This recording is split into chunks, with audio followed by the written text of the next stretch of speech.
బళ్ళారిలో tension గాలి జనార్దన్ రెడ్డికి చెందిన మోడల్ హౌస్ కి నిప్పు పెట్టారు దుండగులు. ఇది కాంగ్రెస్ నేతల పని అంటూ గాలి జనార్దన్ రెడ్డి వర్గీయులు ఆరోపిస్తున్నారు. బళ్ళారిలోని జీ స్క్వేర్ లేఅవుట్ లో ఉన్న మోడల్ హౌస్ కి మంటలు అంటుకున్న దృశ్యాలు మనం చూడొచ్చు. ఇది ఖచ్చితంగా కాంగ్రెస్ నేతలే చేసి ఉంటారని అంటున్నారు గాలి జనార్దన్ రెడ్డి వర్గీయులు. జీ స్క్వేర్ లేఅవుట్ లో ఈ మోడల్ హౌస్ ఉంది. అయితే గుర్తు తెలియని వ్యక్తులు ఆ ఇంటికి నిప్పు పెట్టారు.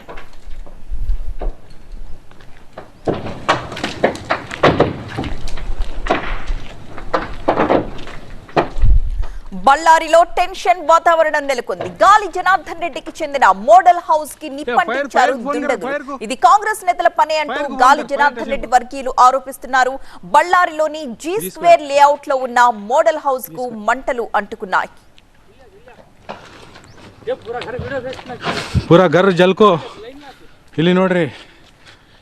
మా ప్రతినిధి నరేష్ సిద్ధంగా ఉన్నారు.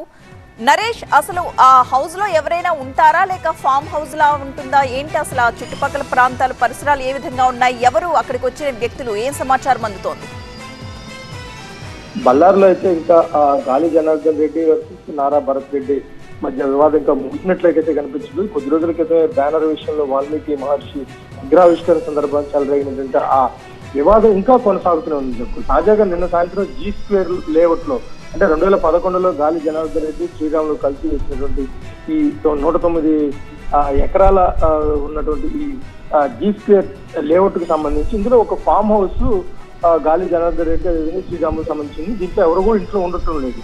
అయితే నిన్న సాయంత్రం కొంతమంది గుర్తు తెలియని వ్యక్తులు ఆ ఫామ్ హౌస్ నిప్పు పెట్టడంతో మరోసారి బళ్ళారిలో ఒక ఉద్రిక్త వాతావరణం, ఒక టెన్షన్ వాతావరణం అయితే కనిపించింది. ఖచ్చితంగా ఇది కాంగ్రెస్ పార్టీకి చెందిన వాళ్ళు ఈ పని చేశారంటే ఇప్పటికే మాజీ ఎమ్మెల్యే సోమశేఖర్ రెడ్డి కూడా ఆరోపించే నేపథ్యంలో గత కొద్ది రోజులుగా బళ్ళారిలో ఒక టెన్షన్ వాతావరణం అయితే కనిపిస్తుంది. ఎందుకంటే వాల్మీకి మహర్షి విగ్రహావిష్కరణ సందర్భంగా చెలరేగినట్టుగా ఆ కాల్పుల ఘటనలో కాంగ్రెస్ పార్టీ కార్యకర్తలు చనిపోవడం, స్వయంగా గాలి జనార్దన్ రెడ్డిపై కాల్పులు జరిపారంటూ కూడా అటు గాలి జనార్దన్ రెడ్డి ఆరోపిస్తున్నాం. ఇవాళ తాజాగా చూసుకున్నట్టయితే ఈ జీ స్క్వేర్ లో ఉన్నటువంటి ఈ విల్లాపై కూడా కొంతమంది గుర్తు తెలియని వ్యక్తులు దాడులు చేసి మొత్తం ఫర్నిచర్ ధ్వంసం చేయడంతో పాటు ఏకంగా విల్లాకే నిప్పు పెట్టి నేపథ్యంలో కాస్త టెన్షన్ వాతావరణం అయితే బళ్ళారిలో కనిపిస్తుంది. Right, thank you Naresh. ಇಲ್ಲಿ ನೋಡ್ರಿ